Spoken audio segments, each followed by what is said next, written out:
Prologue. High Lord Antyllus Raucus arrives to assist the 3rd Antyllan Legion, which is under heavy attack by the Icemen. As Raucus dives into the battle, he calls on his Furies to enhance his strength and unleashes devastating fury crafting to push back the enemy, turning the tide of battle. With a fierce display of power, he helps his legion push the Icemen off the walls. However, despite their victory, the emotional toll of the battle weighs on him.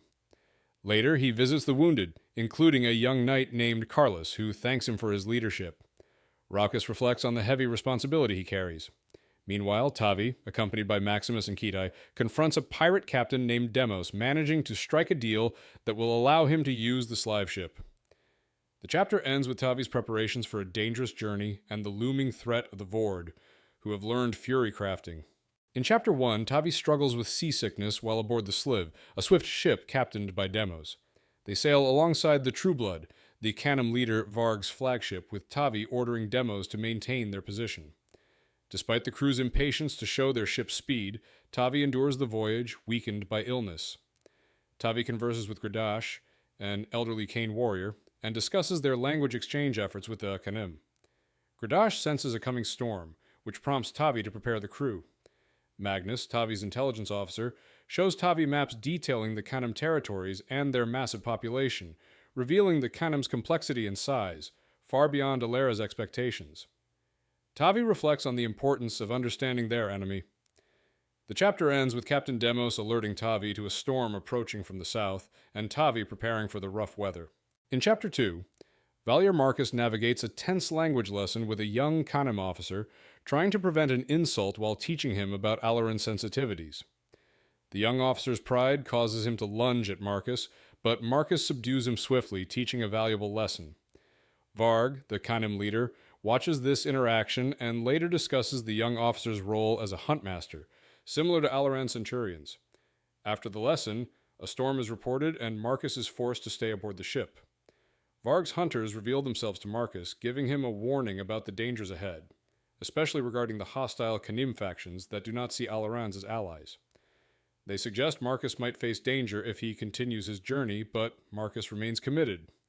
As a Leviathan roars in the distance, Marcus reflects on his true identity as Fidelius ex Cursori, a traitor to the crown, facing certain death if his true nature is discovered. In Chapter 3, Amara Countess Calderon prevents a dangerous windstorm from affecting the Calderon Valley, demonstrating her skill with windcrafting. She reflects on her growing responsibilities, including the expansion of Garrison, which has transformed from a small market into a thriving town. She also thinks about the lingering threat of the Vord, and how she and her husband Bernard have worked to prepare the region for their return. Bernard, deeply involved in fortifying the valley, argues with engineers over plans, showcasing his dedication and frustration. After a brief, affectionate exchange with Amara, Bernard receives an urgent summons from the First Lord, signaling an emergency. Amara is angered by the request, having distanced herself from Gaius's influence. The knight heiress delivering the message informs them that they must leave immediately, or Amara will be arrested. The chapter ends with Bernard and Amara preparing for the journey, learning that the realm is at war and losing. In Chapter 4, Isana is woken by commotion outside her chambers and, after quickly donning protective armor and a sword, prepares to investigate. She reflects on her safety in the household of High Lady Placida, where the atmosphere is more egalitarian than most noble homes. Isana is in the midst of relief efforts for the war-torn Calderon Valley and the aftermath of the Vord infestation, which has left the region struggling with chaos, famine, and disease. Amidst the unrest, Isana is summoned to a meeting with Lady Placida. The urgency of the summons from the First Lord is palpable, and upon arriving at Placida's study, Isana learns that her husband Bernard has already left to mobilize troops. Lady Placida explains that half a dozen powerful lords have been called to the capital, signaling an impending crisis. Isana is left with a sense of unease, knowing that something dangerous is unfolding. In Chapter 5, Isana arrives at the Grand Senatorium, recalling her only previous visit. The vast hall, designed to seat over 200,000 people, creates a sense of power and control, with the looming presence of the First Lord's citadel and the Grey Tower symbolizing the control the First Lord has over Alera. Isana navigates the overwhelming emotions of the crowd with the help of her companions, Lady Placida and Areris. They settle in the Senate's box, noticing the empty spaces where the house of Calara's supporters once sat, a reflection of the recent rebellion. They also spot Lady Aquitaine's absence, raising questions. Isana reconnects with Aaron, who reveals his frustration about his duties. The session begins with a fanfare, signaling an emergency convocation. First, Lord Gaius Sextus enters, announcing a dire message. Alera is at war, calling citizens to act beyond their duty to defend the realm. In Chapter 6, the First Lord, Gaius Sextus, reveals to the Senate that the Vord, a long-theorized enemy, have arrived in Alera. They have been advancing rapidly with devastating consequences. The Vord's croach, a deadly substance, spreads quickly, killing all life in its path. Despite the skepticism of some high lords, including Lord Riva, Gaius asserts the urgency of responding to the threat with overwhelming force. Tensions rise when Gaius threatens Riva, and High Lord Aquitaine steps in to command support for the war effort. Amara observes Aquitaine's strategic move to unite the realm under Gaius's leadership, recognizing that Aquitaine's actions could shift the balance of power in the Senate, especially with Tavi's absence. As Gaius prepares for the war, Amara anticipates a request for their help, and she heads to the Citadel with Bernard, aware that the coming conflict will shape Alera's future. In Chapter 7, Amara and Bernard meet with Gaius Sextus, who reveals that the Vord now have the ability to use furycraft, a capability they lacked previously. Gaius requests their help in infiltrating Vord-occupied Alera to discover the source of this newfound power and find a way to stop it. He acknowledges the mission's high danger, but emphasizes that Alera's survival depends on it. Amara is reluctant to accept the mission, but Gaius's persuasive argument, combined with his history of leaving her with no choices, convinces her.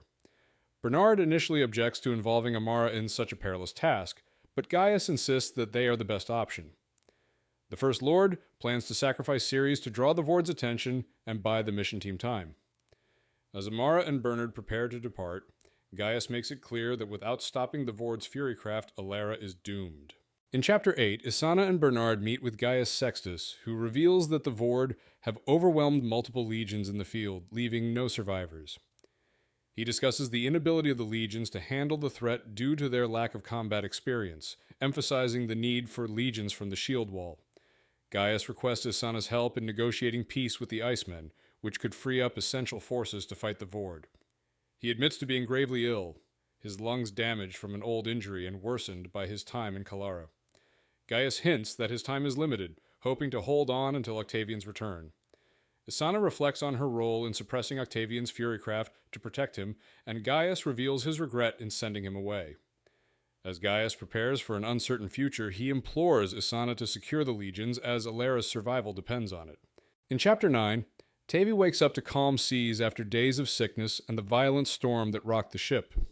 He learns the Slive has survived the storm, but many other ships have suffered significant damage, with 11 lost. Tavi, now feeling better, joins the crew in preparing food for the hungry sailors. The crew faces several challenges, including the ship's condition, and a potential confrontation with the Canim. A letter from Varg warns of potential danger upon reaching Canea, suggesting they might turn back. However, Tavi decides to continue, seeing it as a test of their commitment to peace with the Canim. He orders the fleet to head for Mulvar, a port in Shuar, as the weather clears. The crew is set to sail on, despite the risks, knowing their survival may depend on the Canim's response. In Chapter 10, Tavi and Gradash approach the port of Mulvar, a cold, bleak land surrounded by towering cliffs and glaciers. As they near the port, Tavi notices Shwarans watching them, confirming that the Canim have a strong presence here. Tavi prepares for a tense negotiation as the Shwarans demand a private meeting with the fleet leaders before granting landing rights. Tavi and Varg go to the pier, where a confrontation with the Shwarans escalates. Tarsh, a Shua leader, denies Varg's request for shelter, mocking him and asserting his authority. Varg is forced to hold back, and Tavi steps in, trying to mediate and emphasize the urgency of sheltering the fleet before a storm. Tarsh dismisses Tavi and orders his warriors to kill him, signaling a major threat to the Alerans. Tavi faces imminent danger, realizing his position as a leader is now being tested. In Chapter 11, Tavi is forced to engage in combat with the Shua leader Tarsh after a tense confrontation. Despite being outmatched, Tavi uses his skill to disarm and threaten Tarsh, forcing him to submit. With Varg's intervention, Tavi maintains the upper hand, earning respect from the Canim warriors. Tavi delivers a challenge to Tarsh, calling for honor and warning that he will fight to the death if Tarsh continues disrespecting Varg. Tarsh reluctantly agrees to Varg's terms, and Tavi's actions earn him the title of Tavar from Varg, signaling a shift in status among the Canim. As tensions rise, Tavi and his crew must negotiate for shelter before a storm hits, with Varg and his men securing a temporary truce.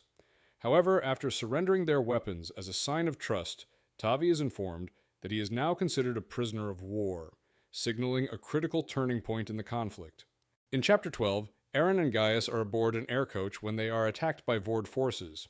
The coach plummets through the air as it's hit by enemy creatures, and Eren narrowly survives several near-death encounters. With Gaius's calm direction, Eren helps rescue a wounded knight heiress while outside a vicious battle unfolds. A Vord knight attacks, but Eren manages to injure it, and the coach is saved by the timely arrival of reinforcements. The battle intensifies as Vord forces continue to assault the coach. Soon, High Lord Sirius arrives, fatigued but determined, revealing the dire news that the Vord advance is accelerating. Despite all efforts, the Vord will reach their city, Ceres, in 2 days, not the week they had hoped for. Gaius prepares to lead the legions to support Ceres, but the urgency is clear. Ceres is on the brink of imminent attack. In Chapter 13, Amara and Bernard are testing new cloaks and weapons in the forest when they encounter a Vord-possessed grass lion. Amara uses her Fury Cirrus to track the movements of a Vord scout, a taken grass lion, and expertly shoots at it, but the creature is unharmed. She attempts a second shot, eventually killing the creature, but discovers the true danger lies within the Vord taker inside the lion's skull. She uses a stone to destroy the taker and prevent it from returning to the Vord. Bernard, impressed by her skill, suggests they move quickly, as more scouts may be nearby. Amara expresses her fear of being used by the Vord as a weapon against her people, but Bernard reassures her that it won't happen, promising to make sure of it if necessary. They prepare to continue their mission, aware of the growing danger. In Chapter 14, Isana and Arya arrive at the Shield Wall, where they meet High Lord Antilles Raucus, a powerful tactician and battlecrafter. Isana learns about Raucus's personal grief and deep distrust of Gaius, stemming from his close relationship with Septimus, who was killed under mysterious circumstances. As they speak, Isana is introduced to the brutal reality of the Iceman conflict, with Raucus displaying an uncompromising attitude toward negotiating peace. He believes the only solution is either to kill the Iceman or leave them alone, rejecting any peaceful resolution. Isana, surprised by his hostility, realizes that finding a compromise will be challenging, especially with Raucus's bitterness and determination. After a tense conversation, Raucus storms off, leaving Isana and Arya to reflect on how difficult their mission will be, as Raucus's stance threatens to undermine their diplomatic efforts. In Chapter 15, Marcus overhears a tense discussion about the risks of sending Princeps Octavian alone into the heart of the Canim nation. Magnus opposes the idea, but Octavian insists on going to meet War Master Laral to avoid escalating tensions.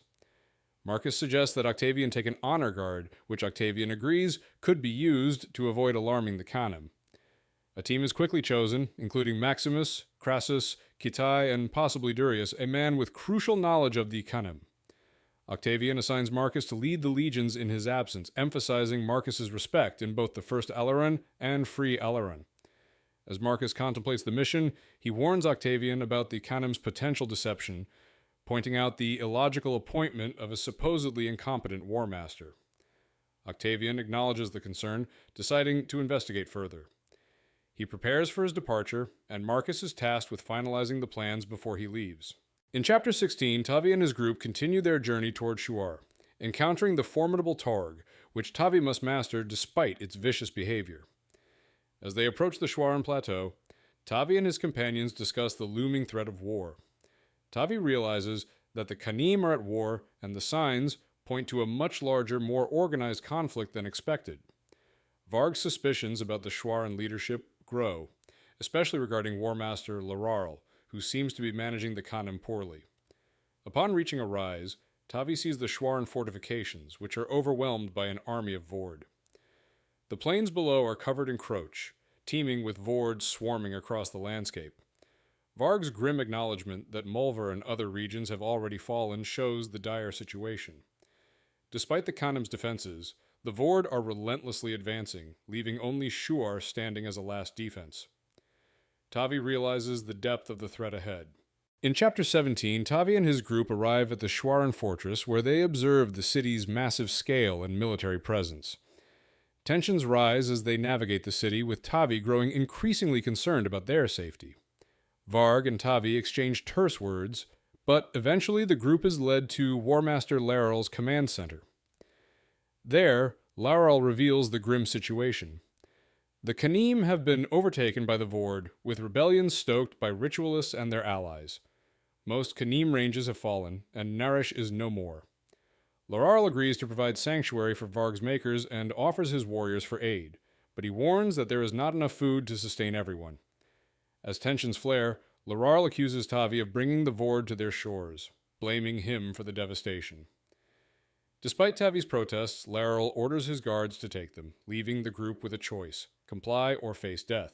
In Chapter 18, Tavi and his companions are locked on the roof of Laral's tower, where they are left to face the harsh weather. After a frustrating conversation about their predicament, Tavi discusses their options with Varg, who reveals that the Shuaran Canim view Alarans as incapable of feats beyond their ritualistic magic. Despite being imprisoned, Tavi remains focused, planning to open up escape options, and he sends Crassus to Malvar to get help. As they face the brutal cold, Max and Durius use their earthcrafting to create a stone shelter. Gitai insists on standing watch, and Tavi, noticing Varg's quiet observation, discusses the ongoing battle below. The Vord's relentless attack and Laral's strategy suggest the Canim are in dire straits. Tavi proposes an alliance between their people, understanding the mutual benefit of working together to survive the Vord threat. Varg agrees, marking a tentative alliance between Alarans and Canim. In Chapter 19, Amara and Bernard silently observe the Vord's devastating assault on Ceres. The legionaries make a brave but futile stand to protect fleeing civilians, only to be overrun by the Vord's horrific forces, including monstrous predator lizard-like creatures. Despite witnessing the massacre, Amara and Bernard stay focused on their mission as the larger battle looms. They find evidence of Vord-controlled pockets of Croach, feeding and enabling their enemies, indicating the enemy's precise coordination. As the battle for Ceres escalates, Amara and Bernard remain concealed, witnessing a breathtaking display of Alera furycrafting. Gaius Sextus unleashes immense power from Ceres' walls, striking down many Vord, but a horrifying new wave of Vord aerial forces emerges. Amara identifies the Vord Queen at the heart of the attack, accompanied by armored Aleran citizens, including Invidia Aquitaine, revealed as a traitor. The chapter ends in darkness, with Amara left shaken by the revelation. In Chapter 20, Aaron watches as the battle for Ceres turns against the Aleran forces, with the retreat being sounded after the fall of High Lord Rhodes.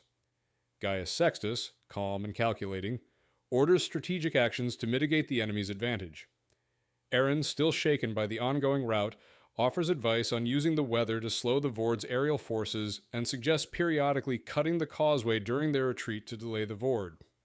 Gaius, despite being gravely ill, refuses to acknowledge his deteriorating health, keeping up appearances for the sake of leadership. Meanwhile, the Aleran forces rally behind High Lord Aquitaine, whose fiery sword and strategic mind help momentarily stall the Vord. Gaius orders a retreat to Uvartan, with plans to regroup and outlast the Vord's advances. Aaron is tasked with informing the other High Lords, and prepares for the difficult retreat ahead. In Chapter 21, Isana receives word from Arya that the Vord have taken Ceres and the legions are retreating. As tensions rise, Isana seeks peace with the Icemen to secure their survival against the Vord. She, Arya, and Araris descend the shield wall to meet the Marat mediator Daroga, who arrives on a Gargant. Isana seeks a peaceful resolution, emphasizing the need for unity against the Vord, but the Icemen remain skeptical. Big Shoulders, the leader, conveys doubt, but his response shows openness to peace, contingent on the First Lord's backing. The Icemen retreat to confer with their war leaders, leaving Isana with uncertainty. Daroga hints that the negotiation is not over and that patience is key. Isana, feeling the urgency, prepares to return to the shield wall for more answers, with the fate of peace hanging in the balance. In Chapter 22, Amara and Bernard, hidden underground, discuss their findings on the Vord's manipulation of prisoners, including Lady Aquitaine's disturbing behavior. They realize that the Vord likely have a plan to control these prisoners and decide they must investigate further before reporting to the First Lord. Despite the risk, Bernard agrees to help Amara, but insists that once they gather the information, she must return immediately to report, ensuring her safety. After some discussion, they prepare to leave their hiding place and track the Vord's movements. Amara, although reluctant to part from Bernard, acknowledges his point and agrees. Using their furycrafting, they blend into the night and move stealthily toward the location where the Vord have taken the prisoners. Amara hopes their skills will be enough to avoid detection and that they can return with vital information without falling into enemy hands. In Chapter 23, Marcus deals with discipline issues among the Free Aleran troops using a forceful approach to maintain control. He then tends to a wounded Antyllus Crassus, who has narrowly survived a brutal battle. Crassus reports that the Princeps is imprisoned in Shuar, working to gain intelligence on the Vord. He reveals the presence of a large number of Narashan prisoners, held and drained for their blood by the Vord's ritualists. Crassus also reports that the Vord are tunneling beneath Shuar and have a vast army, estimated at 90,000 marching toward the city. This revelation shifts the mission from diplomacy to a retreat. Marcus orders the Knights Heiress to extract the Princeps and prepare for evacuation. Despite his injuries, Crassus insists on accompanying the Knights, believing his presence is crucial for their success. The chapter concludes with Crassus determined to fulfill his duty despite his condition. In Chapter 24, Tavi, Maximus, and Kitai observe the ongoing battle and discuss the situation. Tavi, growing increasingly concerned about Crassus's absence, contemplates their options. Max, frustrated by the lack of action, begins mapping the city for potential escape routes. Kitai shares her concern over Crassus's disappearance, but Tavi remains patient, trusting his instincts.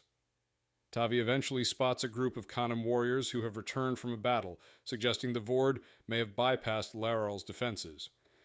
Tavi confronts Lararl, suggesting the War Master needs their help to protect his people. Despite initial resistance, Lararl reluctantly agrees, acknowledging that his current strategies are insufficient. Tavi proposes they outthink the Vord rather than rely on brute force, citing his previous victory over Sarl's forces. Lararl finally agrees to trust Tavi, and they head inside to plan their next move. Tavi's gamble pays off as Lararl offers cooperation. In Chapter 25, Tavi works with Kitai to analyze sand tables and reports, focusing on the Vord's tactical behavior. Kitai relays that Crassus is injured after being attacked by the Vord, but he's alive and has information about Narashan prisoners being drained by Vord sorcery. Tavi reflects on the Vord's pattern of centralized command, which weakens their strategy. He theorizes that the Vord are limited by their reliance on queens to lead, and that the key to defeating them lies in targeting these queens. Tavi proposes a daring plan, to kill the Vord queen and disrupt the Vord's command structure, allowing civilians to escape Shuar. Lararl and Varg are initially skeptical but agree to the plan. Tavi emphasizes the importance of secrecy and speed. The chapter ends with Tavi confident in his strategy despite the risks and determined to use his knowledge to outmaneuver the Vord. In Chapter 26, Marcus meets with Magnus, Perennius, and Sir Carlius to discuss urgent matters. Carlius presents a letter from the Princeps, Octavian, and War Master Varg detailing the situation in Shuar, where the Vord are advancing. The Princeps warns that Vord queens are operating in the area, potentially gathering intelligence directly from their enemies' minds. Octavian's orders are given in multiple sealed packets, each one requiring the opening of the next in sequence. The First Order instructs Marcus to march west with his legion, Nassog's troops, and the Free Legion, leaving behind the engineers and knights to complete their tasks. As Marcus and the others review the orders, they agree on the need to act quickly, though they're uncertain about the Princeps' cryptic instructions. Despite some reservations, they decide to follow Octavian's plan, understanding the gravity of the situation and the importance of coordinated action. In Chapter 27, Amara and Bernard take a risky mission to investigate a Steadholt overrun by Vord. They find the Vord have set up a base, with Croach growing over the buildings. Using special shoes to avoid triggering the Croach, they enter a barn and discover sealed bodies, some tortured, and Amara recognizes them as fellow cursors. The realization hits that Alerans have been working with the Vord, and this discovery fuels their determination to track the traitors. After 2 days of cautious movement, they arrive at Ceres, which is now overrun by the Vord. They enter through the slavers' tunnels, discovering that the city is eerily quiet. While following a trail, Amara and Bernard overhear a conversation between two men and a woman, leading to the revelation that the woman is Rook, a former assassin who defected to the crown. She now wears a discipline collar, showing she is controlled by someone else. Rook reveals her allegiance to the Vord, calling herself the enemy. In Chapter 28, Isana meets with the tribal chiefs of the Icemen, including Sunset, a peace chief, and Red Waters, a war chief. The meeting reveals tensions between the Icemen and Alerans, with Daroga suggesting that the Icemen's attacks were part of a calculated campaign. Isana learns that the Icemen are not simply following storms, but controlling them. When Isana offers her hand to Sunset in a gesture of peace, a confrontation nearly erupts when Red Waters intervenes with a harpoon.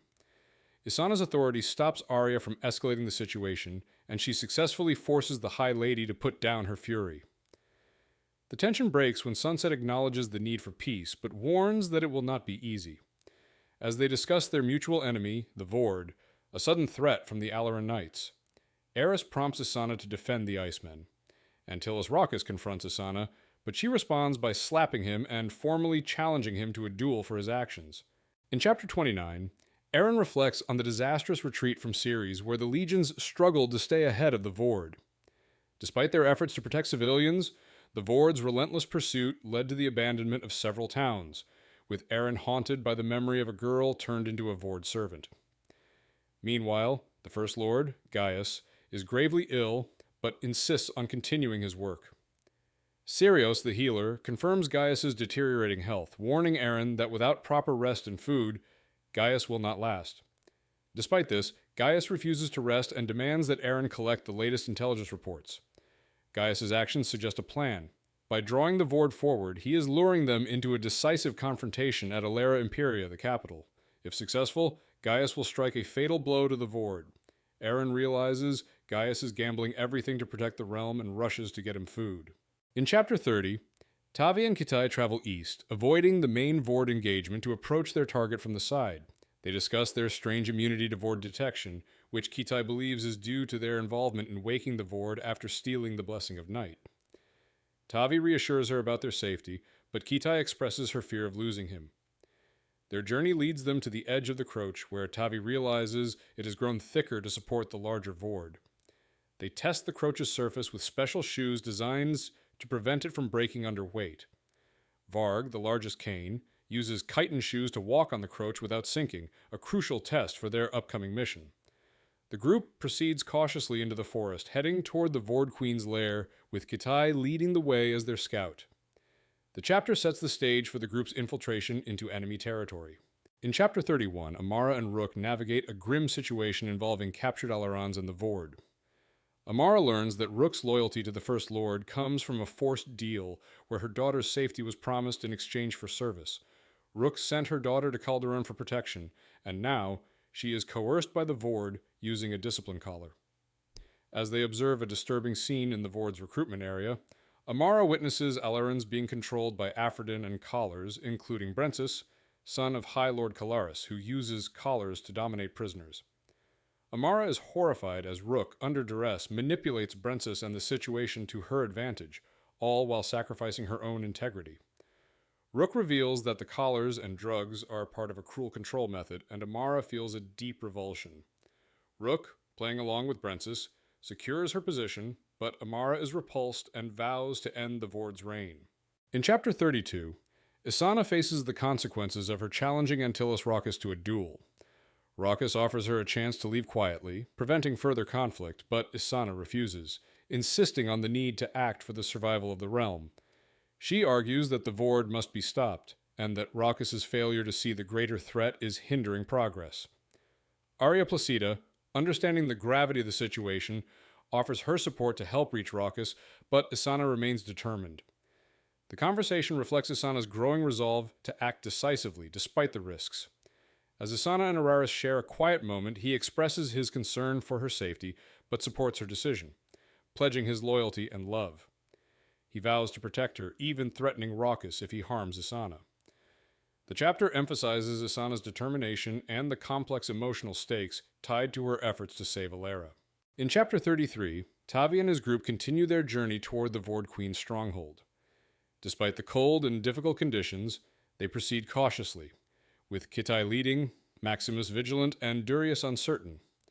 They narrowly avoid detection by a trio of Vord, and encounter a broken section of Croach, signaling an incoming threat. A wax spider approaches, but is swiftly killed by a dark-furred hunter beast, surprising the group. The creature, a fierce predator, sets a trap for the Vord, showing its intelligence.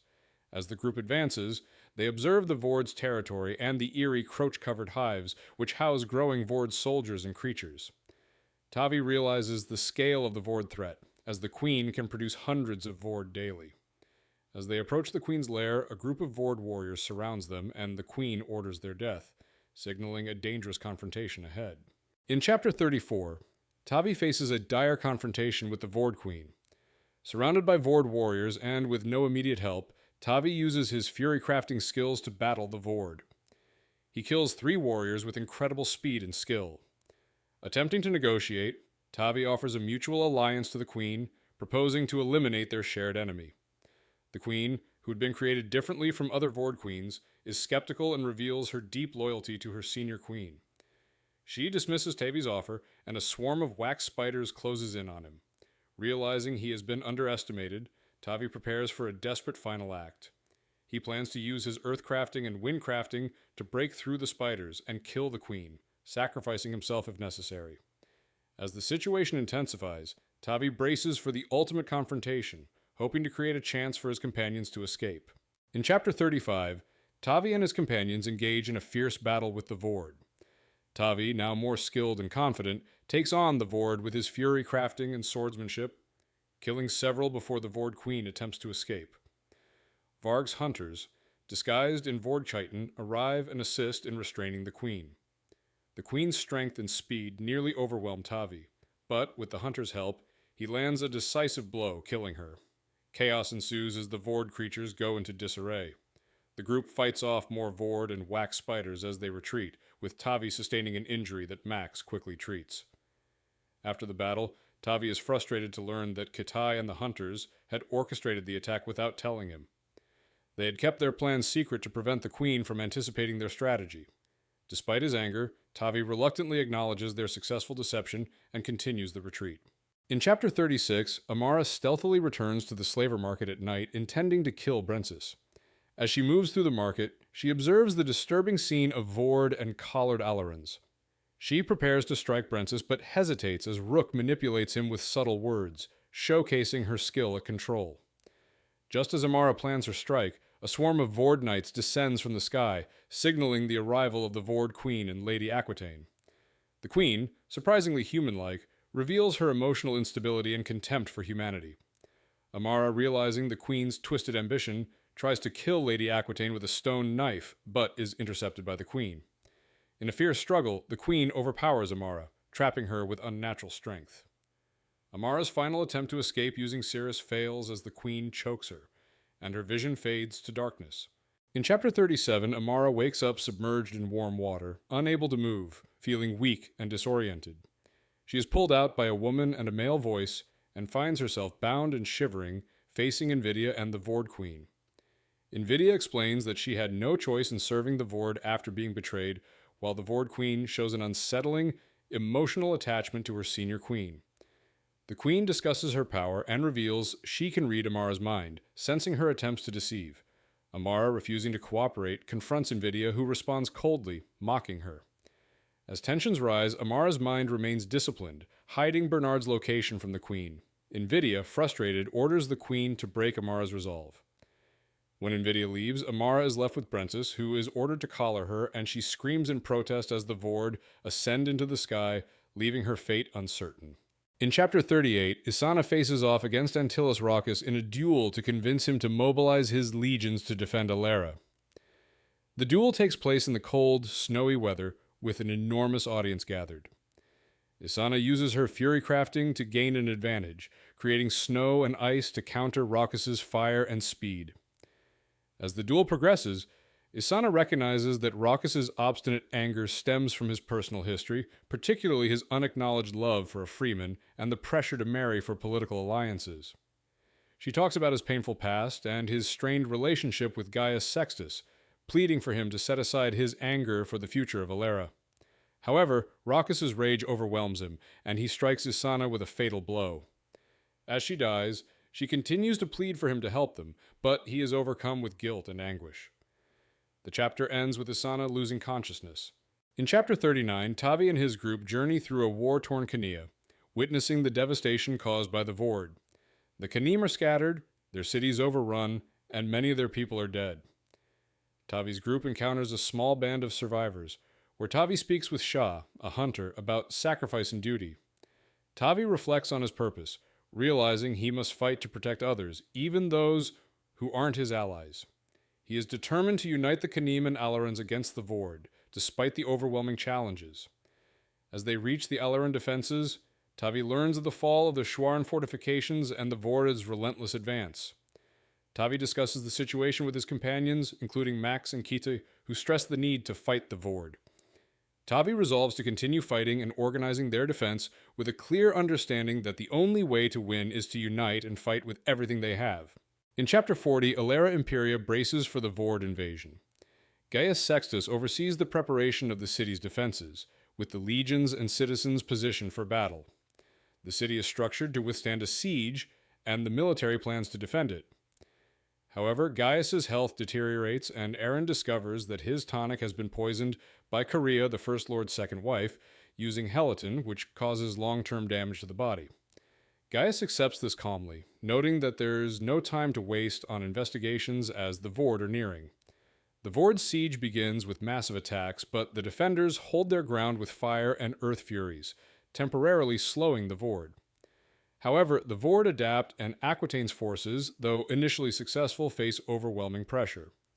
As the vord continue their advance, Gaius sacrifices himself using earthcrafting to create a devastating eruption that consumes the vord and the city. Aaron and Sirius escape, knowing the battle is lost.